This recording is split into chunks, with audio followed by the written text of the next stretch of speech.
আমি জরুরি একটা কাজে বাড়ি যাবো, ওই জন্য বেরোলাম সকাল সকাল। এসে দেখি গাড়ি চলতেছে না, কি জানি কারণে, ধর্মঘট, চাঁদাবাজি, কি কি করতেছে, এসব কারণে এসে বসে আছি। গরমে তো অবস্থা দেখতেছেন, খুবই ভোগান্তি হচ্ছে। তো হ্যাঁ, যাতায়াতের জন্য কোনো গাড়ি পাচ্ছি না। অটো আছে, কিন্তু আসলে অটোতে তো এত লং জার্নি করা রিস্ক, রাস্তাঘাটের বিষয়।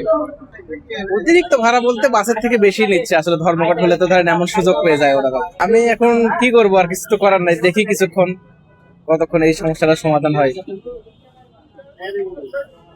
একজন শ্রমিক, আমি আমার কার্ড আছে, আমি একজন ড্রাইভার, আমার গাড়ি এখন বন্ধ।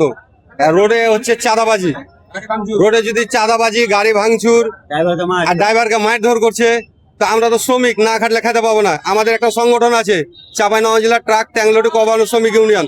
কে বা কারা এই যে চাঁদাবাজি গুলা করছে, কিন্তু এগুলা আমরা মেনে নেবো না। এই জন্য আজকে আমাদের ধর্মঘট করেছে আমার শ্রমিক নেতারা। গাড়ি ঘোড়া বন্ধ, আমি একজন রানিং ড্রাইভার, আমিও নিজে গাড়ি বন্ধ করেছি। কেন? সবার স্বার্থে, সব শ্রমিকের সাথে, সব মানুষের স্বার্থে আমরা এই গাড়ি বন্ধ করে রেখেছি, যেন আর চাঁদাবাজি না হয়, যেন না করতে পারে। এই জন্য আইনের আমরা ব্যবস্থা